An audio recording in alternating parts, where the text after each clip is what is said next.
everyone, welcome back to my channel. I hope you guys are doing well today. So I just want to quickly touch base with you all. I know that it's been definitely a very long time that I've uploaded. I think my last upload was probably like a week ago at this point, and I really do apologize for that. Work has been increasingly busy as well as school, so just hang tight with me, and you know, as I'm trying to just kind of upload when I can and film when I can and things like that. So I really do appreciate all of your patience. I also just want to talk about a little bit what happened in Texas last week.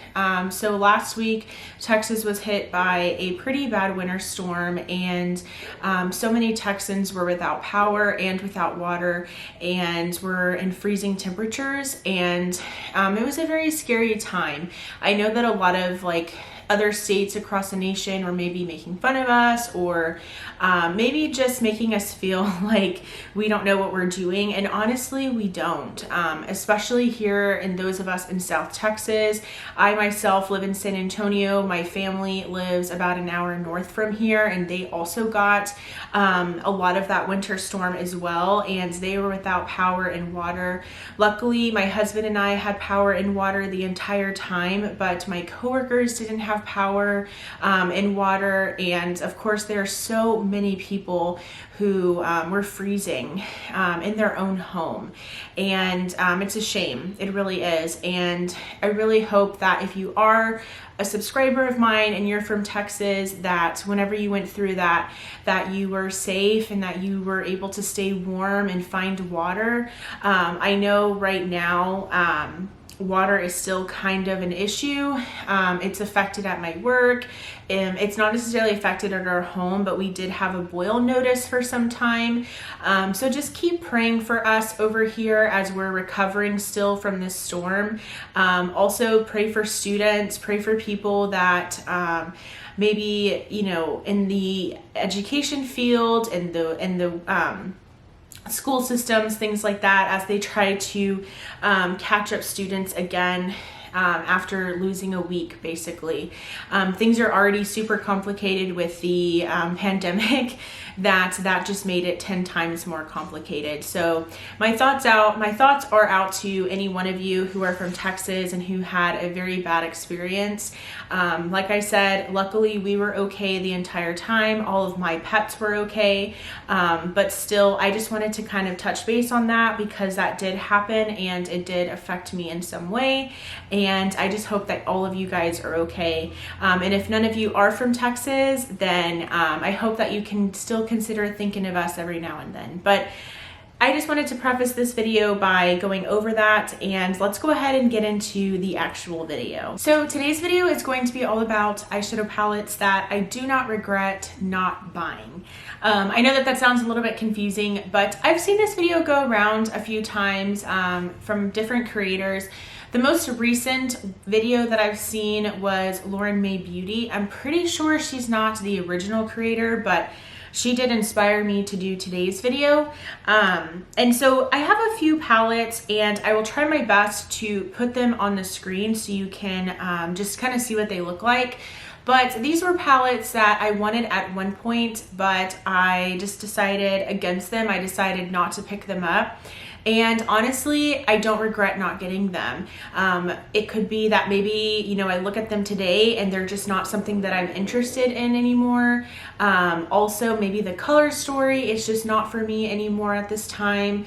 But yeah, so let's go ahead and get into it. All right, so the first couple of palettes that I want to talk about, and again, I'll put them on the screen, is the Colourpop Animal Crossing palette. And this just really goes for the collection. I decided not to pick up the Animal Crossing collection from Colourpop. I know that in my makeup buying intentions video, and I think my latest new releases video, it was still a while back because I don't film those very regularly, I talked about how I wanted to purchase the Animal Crossing collection from Colourpop. I'm a huge Animal Crossing fan. I've been playing Animal Crossing basically since I was in middle school. I played it on the DS, now I played on the Switch, and I was so excited. I really was. I feel like it was one of the collabs that Colourpop did that I was super interested in. I have decided at this time that I'm going to take a step back from purchasing from Colourpop. I just don't think that they're very inclusive. I've seen a couple of videos regarding this and this topic and things like that. I will say Amanda, I think that's her name, she posted a video about this, and I will definitely link her video down below. She talks about like why Colourpop, like why she thinks Colourpop isn't inclusive, and like what products they have on their website that aren't inclusive. A lot of eyeshadow palettes of theirs aren't inclusive, and even like their complexion products, like whenever it comes to blush and bronzer and highlight, they're not inclusive. So I have taken a step back from purchasing from them. I don't think that I'll not purchase from them forever unless they just continuously not come out with inclusive collections. But I'm hoping that with their Colourpop Me Black collection that came out recently, that maybe that will kind of be like a turning point for them. I don't know, because I have, I'm following various creators who are also kind of taking a step back from supporting Colourpop. So definitely do your research on the brand and decide for yourself. I just don't want to be purchasing from a brand that isn't going to be inclusive and like continuously not being inclusive, if that makes any sense. So I decided to skip out on the Colourpop Animal Crossing collection. Amanda's video just really left a bad taste in my mouth for the brand, and at this time I just don't feel comfortable buying from them. So that's the first collection. Another Colourpop palette, this didn't really have to do with like the inclusivity issue, but this one is the Colourpop Hocus Pocus palette. So it's the Gather Round Sisters palette.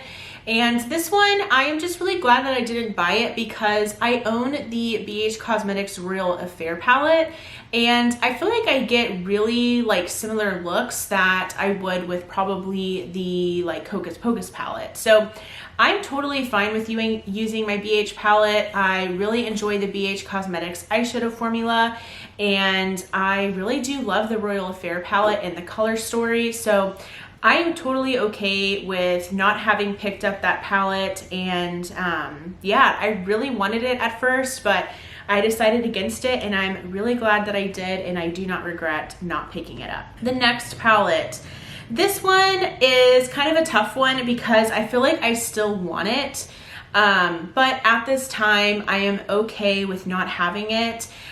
This probably, may come into my collection at some point. I don't know, but for right now, I haven't purchased it, and I don't not regret it, or I don't regret not buying it. I don't know. This is from Glam Light. This is their ice cream palette. It's so beautiful. The swatches of this palette is so stunning, and the color story is really fun. I really just I really love like the lilacs and like the teals and the turquoise and just all of those. I love it so much, and honestly, I think if it was on a good enough sale, I might pick it up. But the reason I'm kind of leaning more towards not picking it up is because I own the Violet Voss Flamingo palette, and I feel like I can get enough like pastel type looks with that one. I also own the Sugar Pill Fun Size palette, and I feel like, again, I can get something similar using that. So at this time, I don't own it, and I don't regret not picking it up, but that doesn't mean I never will get it. That's the only one that I can see myself maybe getting in the future. This next collection, this is from Wet n Wild, and this is their Coffee Cat eyeshadow palette. Now, I am a huge coffee lover. If you don't know that about me, I love coffee. My husband and I have an espresso machine. We love making our iced lattes, our hot lattes. I mean, everything. Like, I love coffee so much. And whenever Wet n Wild released this Coffee Cat eyeshadow palette, I was like, I'm totally gonna get it. Like, I think it's super cute. I was also gonna maybe pick up some of like the lip colors. And honestly, I'm so glad that I didn't get it. Not because I wouldn't wear it. Like, the colors seem like colors I would wear regularly. But the reason that I'm just happy that I didn't get it is just because I feel like after it released, it was just like, that's it. Like, I really didn't see a lot of reviews on this one. I didn't see a lot of people really talking about it, and it just didn't really, like, nothing really happened with it. Also, the Ice Cream Bee palette, like, a cute color story, but it just, I don't know, I feel like Wet n Wild is slowly kind of like falling off. But I will say, with their new releases, I do think that they're starting to maybe like get the brand like spoken about again. And I am very interested in a lot of their new releases, but this coffee palette, I'm just really glad that I didn't end up getting. The next palettes. So this is actually 2 palettes, and again, I'll put the picture on the screen. So these are the Juvia's Place like little 6-pan palettes. I was super interested in getting the Taupes palette. I love neutrals. I love everyday type of palettes that I can wear to work. And honestly, that Taupes palette looks so stunning. I felt like it was a beautiful like neutral slash like cool toned palette. And I also was into at one point the Mauves palette. And that one is, so on yours, well, it's the Mauves palette. I don't know which one it is. It's the one that's a little bit more like muted pinks in the picture. I just think it's so stunning. I've seen it in store at Ulta, and I just think that it's really pretty, honestly. But I'm glad I didn't pick these up because I haven't heard like the best reviews of these palettes. I did see Leah Janae's video on the Taupe palette, and she didn't really care for it. And I've just heard mixed opinions and mixed reviews of these palettes. So I'm glad that I didn't pick them up. I have, believe it or not, I have 3 Juvia's Place palettes in my collection, and they are very underused. I don't know what it is. I don't know why. I feel like it's really like the color stories of the palettes that I just really struggle gravitating towards them and using them on a regular basis. So I'm glad that I didn't get these. The next palette. So this one is one of the like Norvina palettes. It's the huge like the huge one that was like $60. This is like the Norvina, what is this? This is the volume 4. So this is like the more like pinky one. And I really did think that that was going to be the one for me. I was super uninterested. That's a lie. I thought the third one was really, really pretty. The first one was more like purple toned. The second one was like that blue one. The third one was like the one that looked like it was kind of like green and kind of yellow, kind of, I don't know, that one did seem really pretty to me. And then the fourth one is this pink one, and I definitely liked the pink one the most, and I thought that that was going to be the one that I was going to pick up. And I didn't, and I'm glad, because honestly, looking at this now, this palette is so big that I don't think I would get enough use out of it. Looking at the color story, while it's really pretty, I don't think it's like muted down enough for me to consider myself wearing it regularly. So yeah, I'm glad that I didn't get it. I don't miss it. Like, I don't feel like it's missing from my collection or anything like that. So really glad that I ended up skipping that one. The next palette, this is from Colourpop. This is the All That palette. And this one is still one that's spoken about by a few people. I know Andrea Mattiliano, she really does still talk about this palette. I think she posted like a pink, like her favorite pink eyeshadow palettes video. That was around the time of Valentine's Day. And this was in her video. So she still talks about this palette. She still raves about it. And while I really do like the color story and I think it's really pretty, I know that it has like a couple pressed glitters, and I'm really trying not to purchase like any more palettes with pressed glitters, because I just noticed that I don't really gravitate towards those in the palettes. And also that really dark shade that has like, it looks like it's a matte with like the sequins. I just feel like I wouldn't even use that shade. So yeah, I just know that ultimately this is probably not a palette for me, and I'm glad I decided to skip over it. Okay, so we are almost finished. The next palette. So this is the Latte 2 palette from Dominique Cosmetics. So whenever I saw this was launching, I want to say like the first launch was through like the Trend Mood box or something like that. I wanted it because I was like, OMG, I have the original Latte palette. I really do enjoy Dominique Cosmetics like eyeshadow formula. And I wanted to get it. I loved like that pop of mint green. I thought it was so cute and so pretty, but I decided against it, and I'm really glad that I did, because looking at it, I feel like the 3 metallic shades are very similar to the 3 metallics in the original Latte palette. And then I feel like those pops of color I wouldn't use enough. And in the original Latte palette, the 2 pops of color are like a navy and a purple, and I think those complement better. But yeah, I just don't really like miss this one. I don't think about it anymore. Like it's kind of like out of my mind at this point. And I'm happy with the 2 Dominique Cosmetics palettes that I already have. All right, so we are almost done. The next 2 and the final 2, they are from Colourpop again.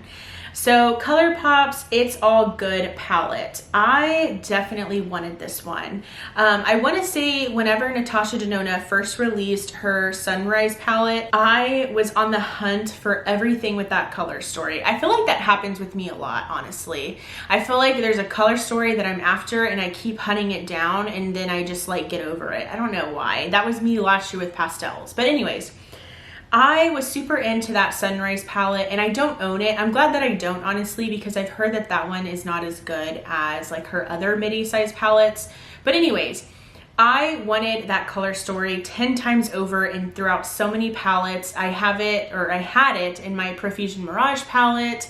I do own the actual dupe from Alter Ego, the Aurora palette that's duping that Sunrise palette. And I wanted this one because, again, it has kind of like that similar color story where it has those like fuchsias and like that yellow and pinks and purples and things like that, oranges kind of. And I wanted to get it, but honestly, I'm glad that I didn't, because I own the Aurora palette and I don't even use it that much, which is so crazy because I was pining after that color story for so long. So I'm glad I didn't get it. I'm so glad that the one palette that I picked up in this like 30, is it 35 shades? I am so glad that this 30 shade palette, like in this format, that I picked up the Stone Cold Fox palette, because I like that palette, honestly. I think the Stone Cold Fox palette is so beautiful, and I'm so glad that that's the palette that I picked up in this 30 pan format from Colourpop. But yes, overall, I'm very glad that I skipped over this one. This is a similar concept, again, similar color story. I wasn't able to find a good enough picture, but the picture that I did get is from Jen Phelps's Instagram. So definitely, if you, I definitely want to give credit to her, basically, is what I'm saying. So this, again, this photo is from Jen Phelps's Instagram. Basically, this is the Here Comes the Sun single shadow palette from Colourpop. So it's the one that's across the Natasha Denona Sunrise palette. And I was super into that palette, honestly. So it was like a singles palette that Colourpop had like, you know, curated themselves. And I was really into it. I really wanted it. And again, kind of similar color story to the Natasha Denona Sunrise. That's why Jen actually put it like in the photo, you know what I mean, next to it, because she was comparing it. And honestly, I just, looking at it again, it has a pressed glitter. Like, I just don't need that color story. I have the Aurora palette. That's all I need in that color story. So that is the final palette. Those are all of the palettes that maybe at one point I thought I wanted them, but ultimately I am glad that I didn't pick them up, because maybe I wasn't going to use them enough. Maybe I'm over the color story, whatever it may be. But I hope you guys enjoyed. If you did enjoy today's video, please do give it a thumbs. I don't know what I was doing. Please give it a thumbs up. Also, I really hope that you will join my channel and that you will subscribe. I would love to have you, and I will go ahead and see you in my next video. Bye.